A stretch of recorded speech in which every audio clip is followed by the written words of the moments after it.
Oi pessoal, estamos em ano eleitoral. Você aí de casa conhece as regras eleitorais? Pensando nisso, nós estamos aqui no Sagres Descomplica, especial eleições. E em 4 episódios, te convido a entender um pouco sobre as regras eleitorais. O nosso assunto neste segundo episódio é sobre a propaganda eleitoral. E comigo está o professor da área de Direito Eleitoral, professor Alexandre Azevedo. Tudo bom, professor? Tudo bom, Samuel? Um prazer estar aqui com você no Sagres Descomplica. Vamos descomplicar aí para o eleitor e os políticos, e os candidatos entenderem as regras do jogo eleitoral. Na pré-campanha, o candidato ou pré-candidato ele pode manifestar a sua intenção, mas não pode pedir voto, é isso? É exatamente isso. Na pré-campanha, nós temos lá o artigo 36A da Lei 9.504, que permitiu a realização de atos de pré-campanha ao candidato ou pré-candidato. E aí, vou só um adendo, às vezes a pessoa fica com medo, não, na pré-campanha eu tenho que falar que eu sou pré-candidato, que se eu falo que sou candidato eu estou cometendo alguma irregularidade. Olha, não tem nada disso na legislação, tá? A legislação trata no artigo 36, o pré-candidato poderá, por quê? Porque ele ainda não é formalmente candidato, mas nada o impede de se apresentar como candidato, porque o fato dele se apresentar como candidato na pré-campanha não vai significar ali para ele nenhuma violação à regra eleitoral, só isso. Bom, professor, e aquelas questões que no passado eram muito comuns? Pintar o muro de uma casa, sair com o carro de som pelas ruas, distribuição de brindes. Esse tipo de situação ainda pode ocorrer na eleição de 2022 ou foi algo que agora fica na memória, na lembrança das eleições anteriores? Em 2006, uma legislação nova, alterando muito a forma de fazer campanha eleitoral. Era uma festa, muito grande, muito bonita, e de repente essa legislação quer diminuir o custo de campanha. E aí viu, como que eu vou diminuir o custo de campanha? Reduzindo alguns atos. Reduziu ou proibiu a realização de showmício. Então, não pode mais contratar artistas para cantarem em um comício, não se pode mais utilizar o outdoor, não se pode mais distribuir brindes, pode fazer o santinho, pode fazer, às vezes, alguns candidatos fazem ali quase uma cartinha, Mas esse tipo de material gráfico precisa ter uma referência, não é só simplesmente chegar, fazer a impressão e entregar para o eleitor. Precisa ter uma identificação ali de um CNPJ, precisa ter uma identificação legal, professor?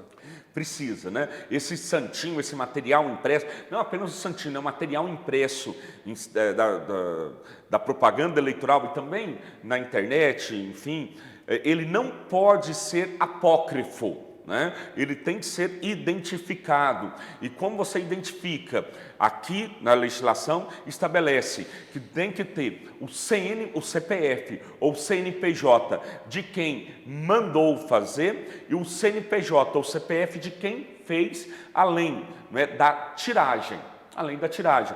E sendo feito pelo candidato, partido político, deve constar o nome do candidato de forma visível, o partido político do qual ele integra, se tiver alguma coligação, tem que colocar ali os partidos integrantes, o nome da coligação e os partidos integrantes dessa coligação. O que a gente pode destacar a respeito desses cavaletes em canteiros de ruas e avenidas e dos carros de som? Então, a legislação eleitoral, ela permite que os candidatos, partidos políticos, coloquem nas vias públicas bancas ou bandeiras ou alguma coisa ali para fazer a sua propaganda. E aí coloca, deve ser móvel e não pode atrapalhar o trânsito de veículos nem de pedestres. Essa é uma situação que nós temos. E o que fala que é móvel? É aquilo que é colocado às 6 horas da manhã e retirado às 22 da noite. E quando transferimos essa propaganda eleitoral para os meios midiáticos, rádio e televisão, Também há limites para essa propaganda eleitoral no rádio e na televisão? Começa 35 dias anteriores à antevéspera da eleição. E não pode ter, Samuel, propaganda paga na imprensa televisionada ou radiofônica. Por se tratar de uma concessão pública?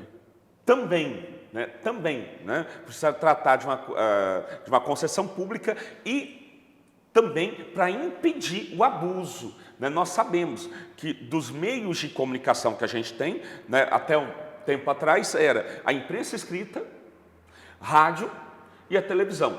Né? A imprensa escrita era o meio mais barato, né? O rádio, o intermediário e a televisão mais caro, até mesmo por conta dali do alcance, né? E também da produção que existia. Então se proibia exatamente se proíbe ainda para que não haja, né, o abuso, além de ser uma concessão. Na imprensa escrita, por não ser concessão, né, por ser qualquer pessoa pode, né, ir ali e abrir o seu jornal, sua revista, então ela tem uma maior liberdade, tanto, né, que ela pode até mesmo tomar partido de determinado candidato, de determinado partido político. Tá?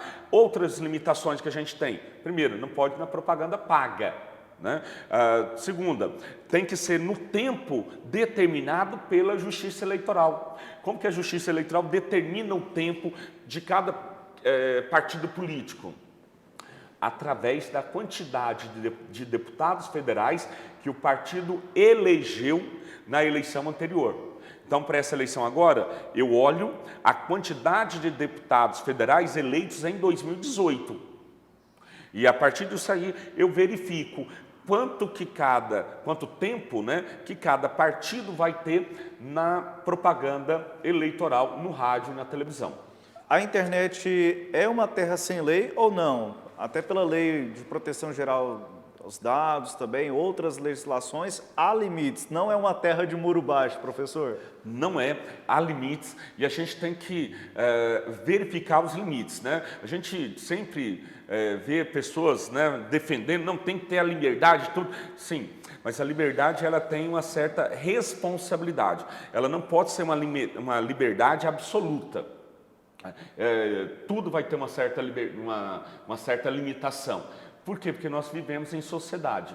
Se nós não tivermos limitação, a gente volta, né, no que os cientistas, né, chamam de estado da natureza. A guerra de todos contra todos. E não pode ser assim.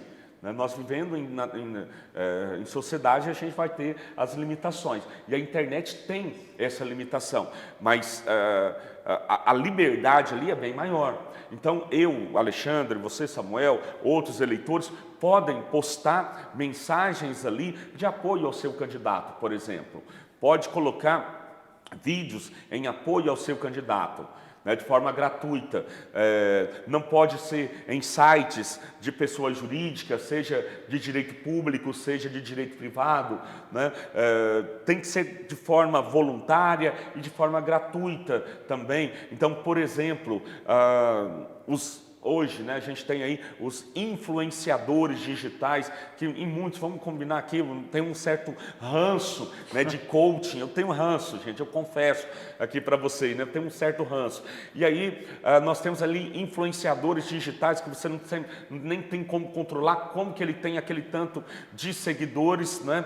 Você olha e fala, não é possível que tem, mas enfim. E aí ele não pode cobrar, viu, Samuel? Ele não pode cobrar para fazer ali uma propaganda, né? Eles falam uma publi, né, de algum candidato de algum partido político. Se ele fizer, deve ser de forma gratuita, né? Tem que ser feito de forma gratuita. Então, algum influenciador pode aparecer ali nas redes, os artistas, né, podem aparecer nas redes, falar e tal, mas desde que seja de forma gratuita. O impulsionamento somente é possível através de pagamento pelo próprio candidato ou partido político. Tá? O eleitor não pode impulsionar. Professor, estava me esquecendo aqui de um detalhe que nós até comentamos, mas não entramos muito. Ainda na propaganda de rua, o carro de som. Ah, o carro de som. Você perguntou e eu acabei, a gente foi falando outras coisas, né? O carro de som, ele é ferramenta cara numa campanha eleitoral. E alguns políticos até falam, olha, graças Agora então, a né, Deus, professor, combustível mais caro. nossa, o combustível aí nas alturas, né, do jeito que está, né, é complicado, né? Reduziu, mas está alto, né? Continua alto. Mas, e aí muitos políticos, principalmente candidatos a prefeito, vereador, falavam, olha, professor, eu fui dar aula, falei, olha, infelizmente limitou e tudo. Os caras vieram para mim, professor, graças a Deus que limitou, que aquilo ali era uma máfia, né? O povo chegava e tinha poucos carros de som e eles cobravam um absurdo da gente. Graças a Deus que limitou, né? Hoje, o total de gastos é 20%, o total que pode gastar com veículos, não apenas carro de som. Todos os veículos utilizados na campanha, 20% do total de gastos desse candidato. Então, vamos imaginar, o candidato gastou R$10 mil na campanha, ele poderá contratar carro de som e carros em geral até R$10 mil até R$2 mil. Né? Então, reduziu bastante. Além disso, outra limitação. O carro de som somente pode ser utilizado para apoio a eventos. Antes a gente tinha um carro de som circulando na cidade.